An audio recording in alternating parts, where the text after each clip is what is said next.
On va maintenant pouvoir passer à l'installation, mais surtout la configuration minimale du serveur avant de pouvoir passer à des fonctionnalités un petit peu plus avancées. Donc ce message-là, on peut le cacher parce qu'on ne l'utilisera pas dans cette formation. On va cliquer dans un premier temps sur configurer serveur local.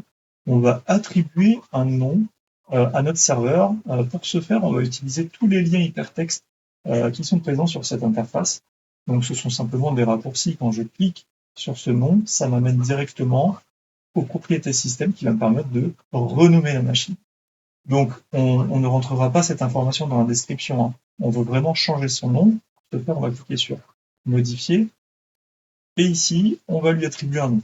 Le nom de ce serveur, on va essayer de prendre un nom qui va nous parler, par exemple, contrôleur de domaine, domaine contrôleur, serveur Active Directory. On lui donne un nom qui nous parle afin de pouvoir communiquer avec lui facilement.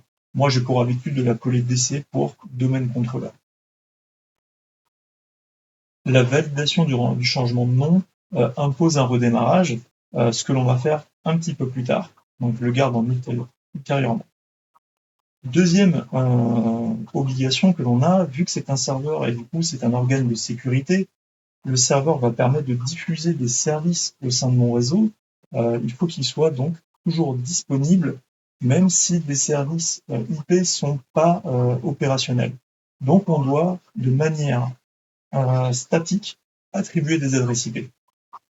Et ça sur tout organe de sécurité. Donc un serveur, une borne Wi-Fi, une imprimante, tous ces éléments-là, on leur met des IP statiques. Par contre, tout ce qui va être poste de travail, tablette ou smartphone, on peut se permettre que ce soit en dynamique parce que ça n'a pas la même vocation.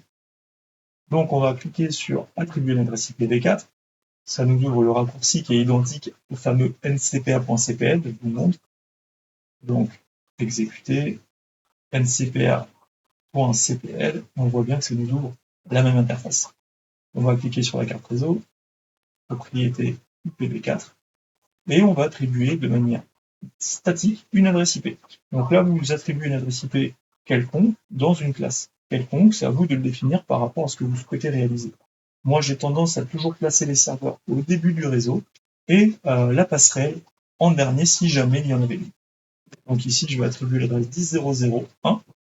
En appuyant sur Tab, on voit que Windows propose un masque par défaut en 8 bits qui correspond à la classe A. Et j'ai juste à faire OK, OK, terminé.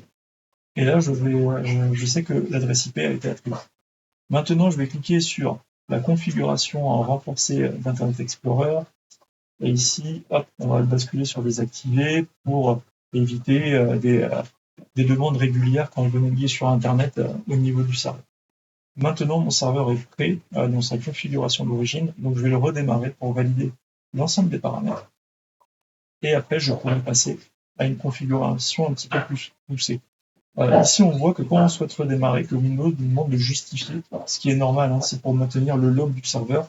Un serveur n'a pas pour vocation à être redémarré, il doit fonctionner 24 heures sur 24.